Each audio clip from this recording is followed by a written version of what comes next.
Welcome to the office.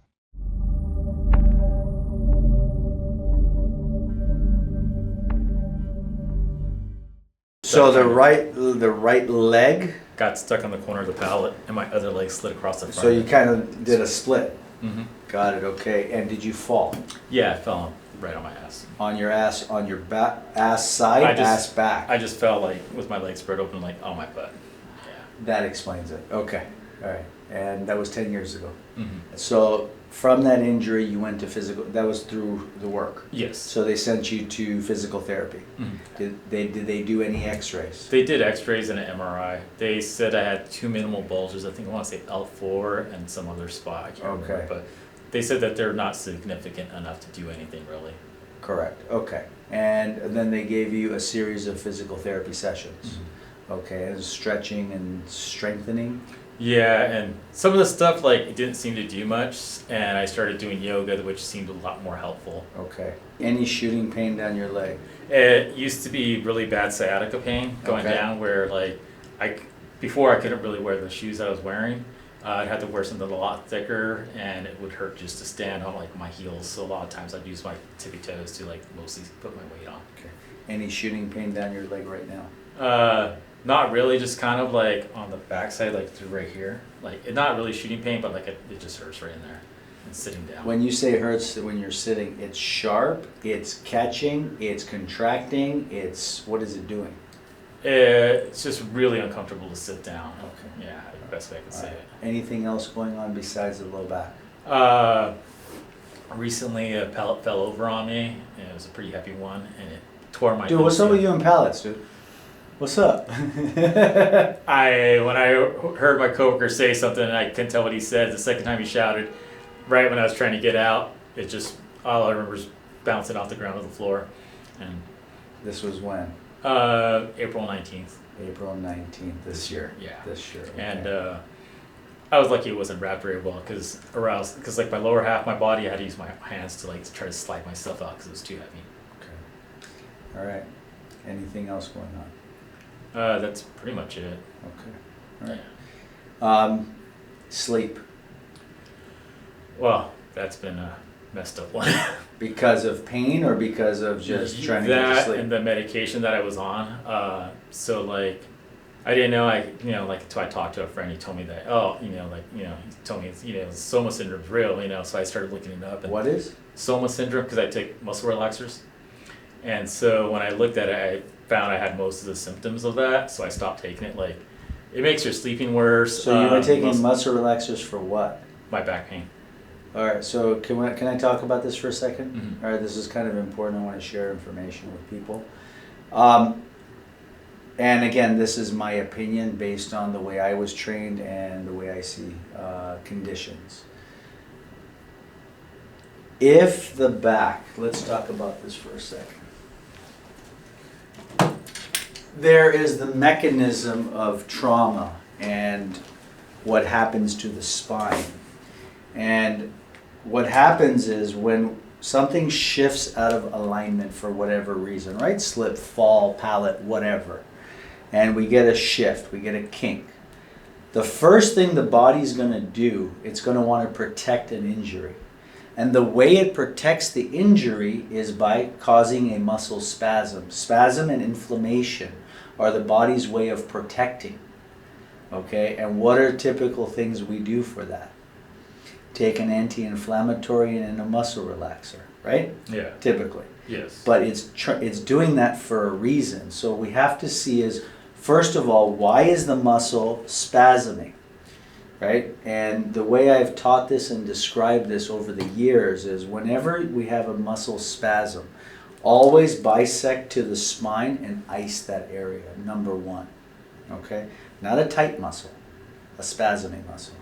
But a spasming muscle, which is I'm sure where it started with you, eventually goes to tight and stiffness, right? You wake up in the morning, you're stiff. Yeah. Correct? Exactly. That stiffness is not the muscle.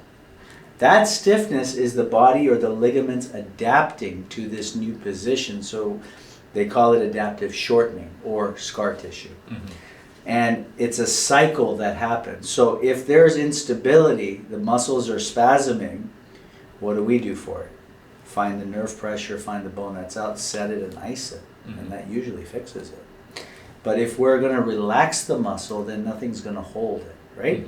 And it's going to feel good temporarily, but what happens then? We still have instability, which leads to stiffness. Does that make sense? Yeah. So I'm not, me personally, I'm not a fan of those relaxers. Yeah, I stopped taking those. Yeah, and it's good information to share with people. There are certain conditions where maybe you can use it. In 20 years I've been doing this, I think there were 2 cases that actually benefited temporarily from it. Okay?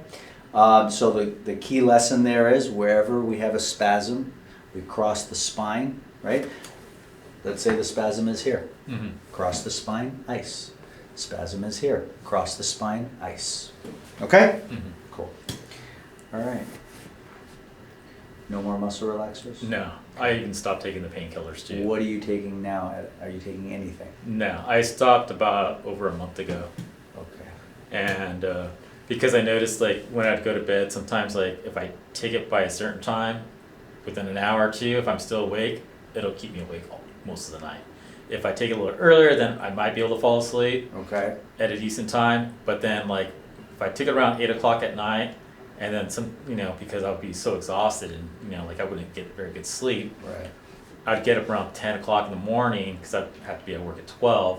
And I noticed, my pain wasn't as bad, but I would take, I broke them down in quarters. That's what I started doing. Okay. That's how I was able to get off of it. But as I started getting ready to go to work, and by the time I started getting to work, it started kicking in. I would have another half one, like a quarter one. And then basically like it just felt Alright. more tighter. Well, we're done with that. And Okay. when I stopped taking it, it was like the pain level dropped down, but it's still, Okay. there. It's significant enough that you're here, right? Mm-hmm. So it's still It could there. be intense, yeah. Yeah. Okay. All right. Are you ready to get started? Yes. Is there anything else you need to add? No. All right. We'll start here with just a basic posture assessment, and this is we call this a plumb line. And we run it from L5, we run it straight up. And what it should do, it should bisect between C2 and C7. So what do we see in your case? And what's interesting is in a lot of cases, or most cases that I see, we normally see the upper body behind the foundation. Yours is slightly anterior. So you're more in this position, okay? And the consequence of that is these muscles are working a little overtime up here just to kind of keep you upright. Otherwise you're feeling like you're like this. Does that make sense? Yeah, it does. Yeah. Okay, well, we'll come back to that. Let's go over here and let's look at your foundation. So the complaining you're doing of what you're saying, you're telling me low back, right? You're telling me low back. And we want to look now, do we have a level base and foundation? So I want you to tell me just what you see. Just basic. Does this look level and balanced? I don't think it does. No. The right, you can see this is the right side, R.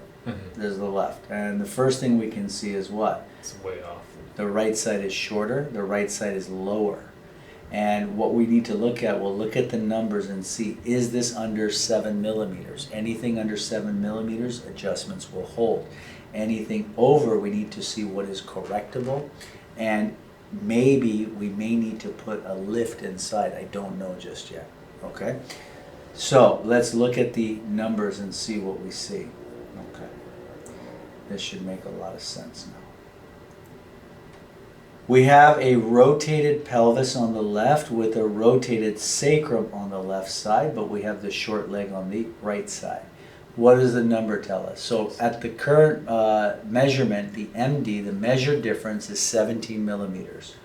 If we correct your left pelvis, we're able to get this down 3, so this comes up 3 to 14. Now, we do know we had a tailbone injury.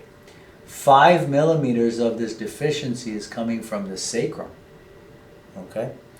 And even with that, we have 5, right? 14, we're still at 9. So there is, we're gonna look at it after. I don't see me putting something in right now anyway. we need to make some decisions after a couple of visits to see kind of where we're going to go with it. I need to see how you're going to respond. Yes. Okay? But with this short hip, this doesn't get fixed. Okay. That's number one. So the answer, we have a rotated pelvis and a rotated sacrum. What the book tells us to do, and this is page 43 of the chapters for those who are studying this.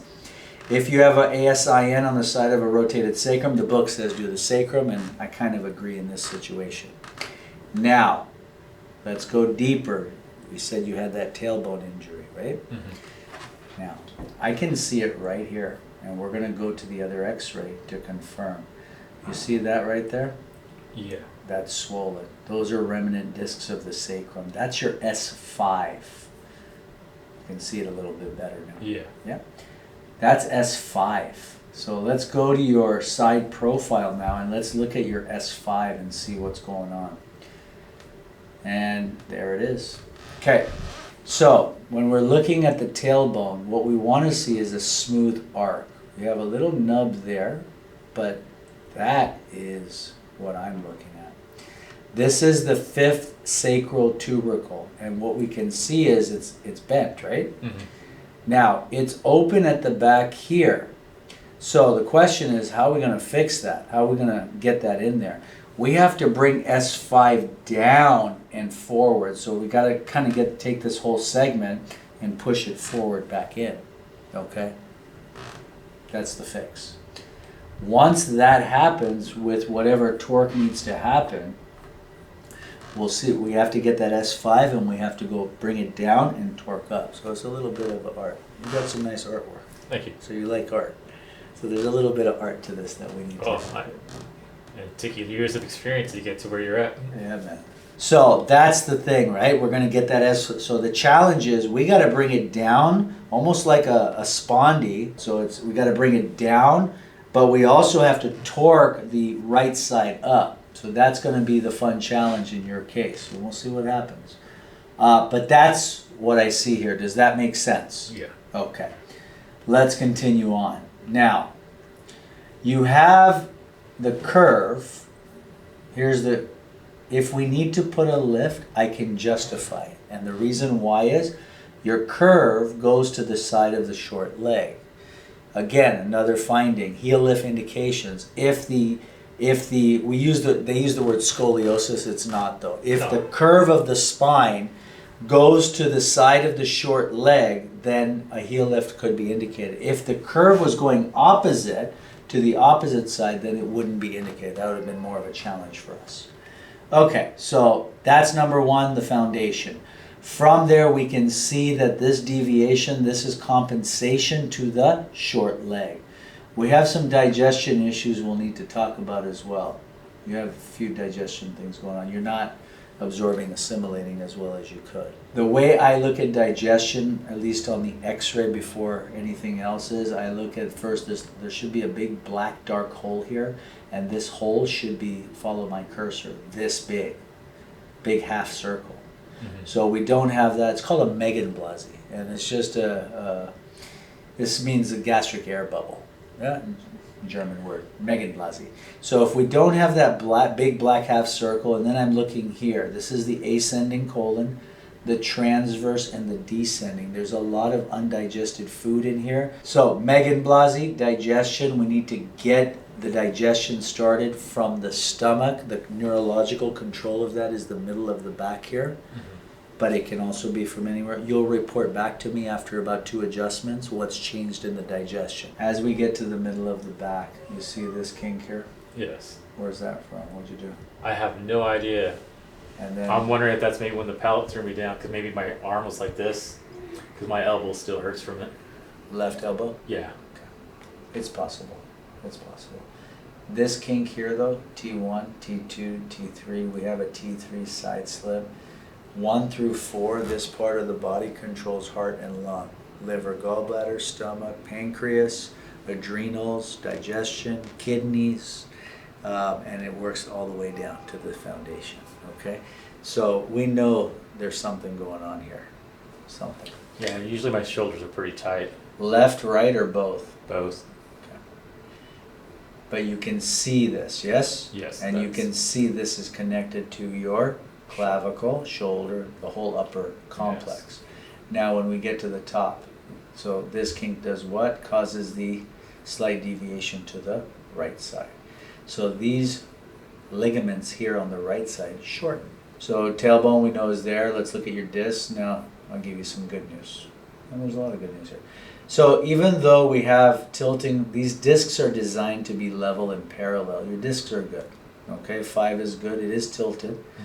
Once foundation is set, we're going to need to work on this 5. But here's what I want you to see. 5 tilts, 4 tilts, 3 tilts, 2 tilts. Yes? Yes. 1 tilts, 12 tilts.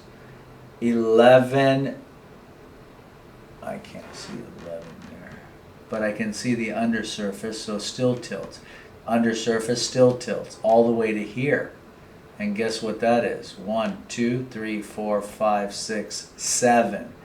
So everything up to 7 is compensation, and the next one to go out is 6. Let me explain this.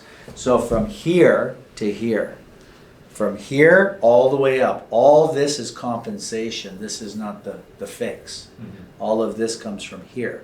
The next one to go out after this is right here. And this is what starts this process, and this is your digestion, sir. Mm-hmm. Okay? All right. Now let's get to the neck. Great discs in the neck. This one is a tiny bit smaller. It looks like we had a little bit of a whiplash.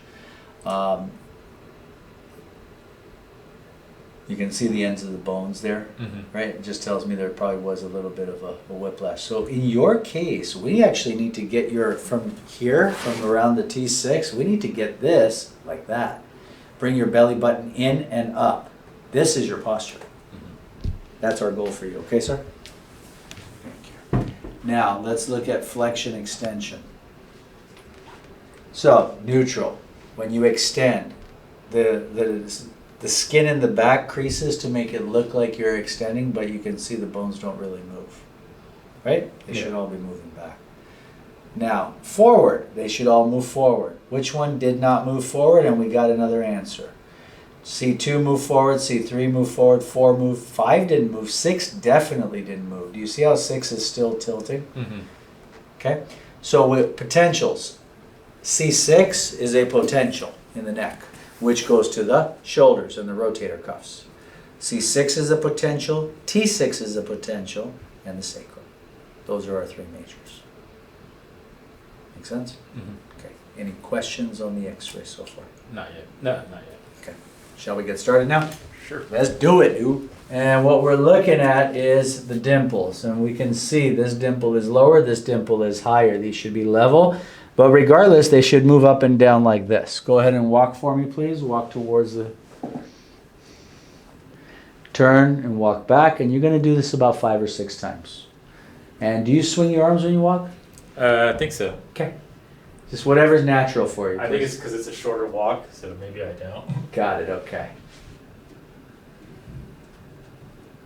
Good. Keep going. So because we have a little bit of movement in the dimple on the left, we don't have a lot of movement of the dimple on the right. And he kind of, because of that short leg, the walk is more like this. You feel that, yes? Yes. Okay, walk one more time, please. Yeah, so he has a little bit of that right, it drops down, and it does a little wiggle on that right side. A little riverside wiggle, I call it. Come back over here and have a seat. Like on this side right here, I have more tightness. Yes, on the left side. Yeah. And by the way, this S5 case, I've had a couple of S5 cases. This is a unique one, and this is a new one for me, Ralph, okay? In terms of the exact way of the misalignment and the way we need to torque it. Yeah. Starting at the base of the neck. First thing we're getting is C6, left side. 16 points.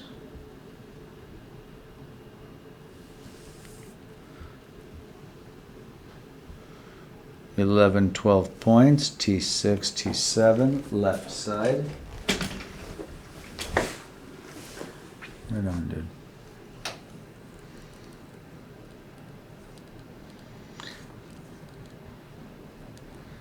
And there it is. 14 points, S4, S5, left side. All right, so S5, T6, C6, they kind of match up today. Good. Feet together, open and close the knees, open and close. Open and close. Right side only. When he does the right, you can see the left shifting with it. This thing's not moving. Do the left side only. When he does the left, the right is independent. It's not, but he's getting a lot of pull from these muscles and ligaments. You feel that, right? Yeah. Okay. All right. Stop, please. Head down. Round your back slowly.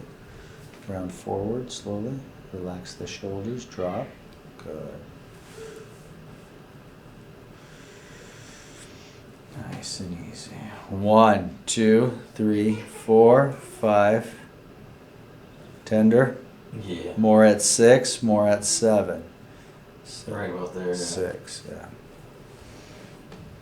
Static palpation through this part of the body is decent. It's tight, but there's no swelling. Swelling is there. Watch my fingers here. That's the swelling right there. This is inflammation, okay? What I'm pinching here? Yes. All the way to the left. Right there. Let's check that sacrum. Now, L5 all the way back in extension. Come back slowly. Good. And forward. That's 5. That's 1. Tender. Yeah. 2. 3. 4. Right there. Yes? Yeah. More tender at 5, more tender at 2. That 5. 5. Bend right, bend left. Bend right, bend left. Right there. Sit up straight, please. Relax there. I'm checking the movement of the shoulder, circumduction, bend the elbow a little bit, let me do the work. Relax the shoulder. Let me do the work, please. Passive range of motion. Don't help. I'm sorry. Let it go. Drop. Drop. You're helping. Sorry. Passive range of motion. Relax. So, this is another good example. I'm not getting mad at you, okay? So, there's passive versus active range of motion. Active range of motion means you're engaging your muscle. That assesses muscle. It does not assess the joint as such, as effective. Passive range of motion, we take out the muscular activity, and we're just, the doctor or the therapist is doing all the work, not the patient or client. Okay? Let me do the work. Again, see? There you go. Good. That's good. Now let's do it on this side. Because if you activate, then I don't know if it's the joint or the muscle. That's the joint. You feel this? When I'm doing this, it's a little click right there. Yes? I'm trying not to pay attention, so I don't do that. Okay. Do you feel what Yes. I'm doing here? Mm-hmm. So when we're doing circumduction, we don't have the smooth glide on the right. That's going to be a good test for us after the adjustment. Okay, sir? Yes. So here's my game plan. You ready for me? Yes. C6, T6, S5. So as I said in his case, this is an S5. 1, 2, 3, 4. And we have to, so I'm taking tissue pull down. So I'm bringing it down for S5 and then torquing up for the short leg. This way. Slide up a little more, sir. Okay, so we're coming down this way. This way. Good. Relax the shoulders, please. That's a little bit. A little more. You okay? Uh-huh. Got it. That's a little bit. He's gonna make me work. Let's go right side down over here. Alright. This one, we're gonna do same thing. It's kind of like a spondy, but at S5.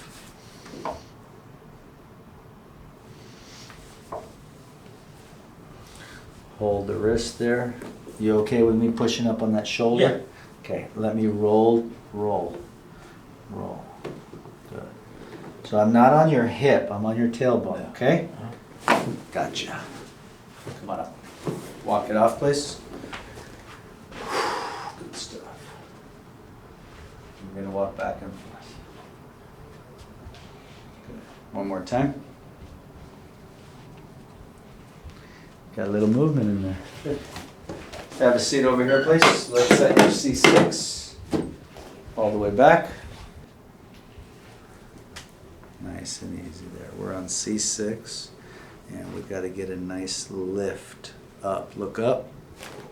That's a piece. Right shoulder down. There we go. Both hands up. Right ear down. Down. Nice and easy there. Good. Down. Up. There you go. Good stuff. Walk it off, please, once. It was a little crunchy.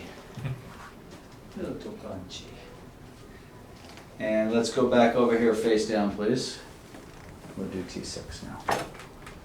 1, 2, 3, 4, 5, 6. Get all that tissue out of the way. Just relax the shoulders the best you can, sir. Good.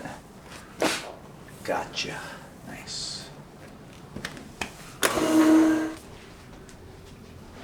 As you're walking, tell me if anything is different from before any adjustment.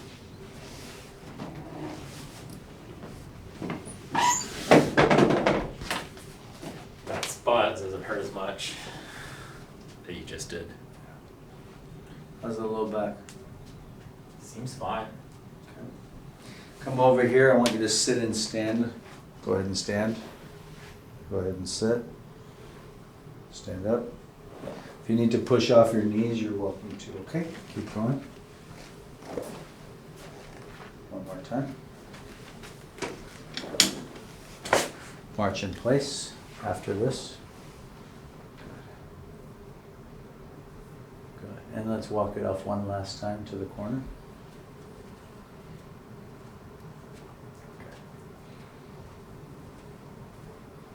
Have a seat back over here.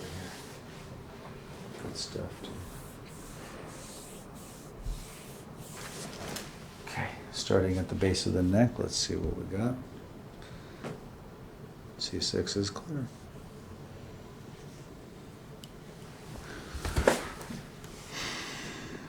T6 is clear.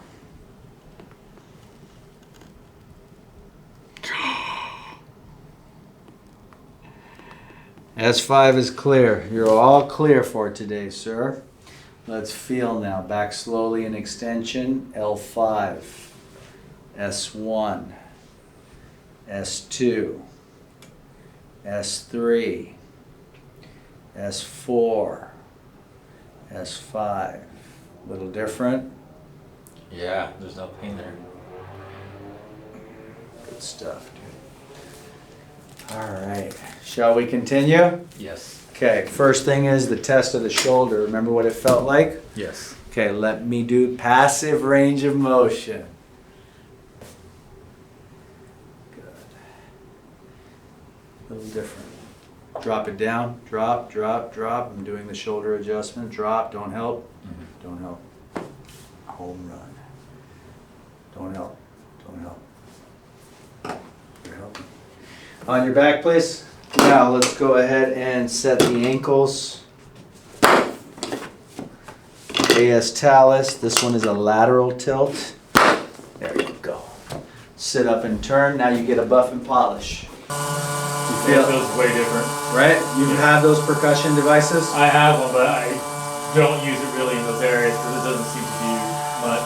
And again, it's like taking a muscle relaxer, right? Because we're not trying to tenderize the meat or to tenderize the muscle. We're not trying to loosen things up. The idea and the intention of this is to break up scar tissue. Now, here's the cool part. When it goes over normal tissue, it does nothing. When it goes over that scar tissue, you feel that spicy tickle. Yeah. You love my terminology? Just spicy tickle.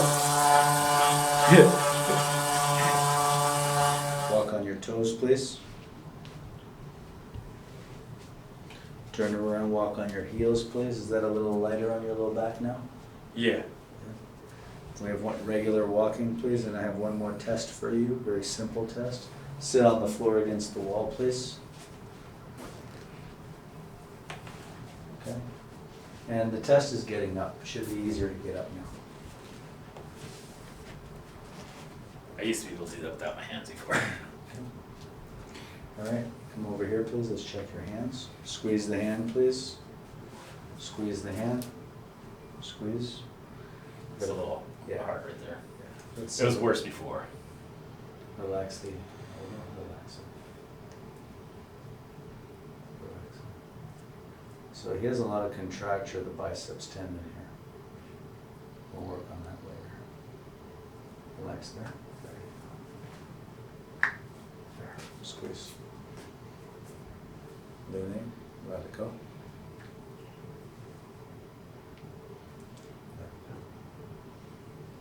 There. Breathe in and receive. There you go. Squeeze. Squeeze. Squeeze. Turn and face Shasha. Ears. It's a real thing.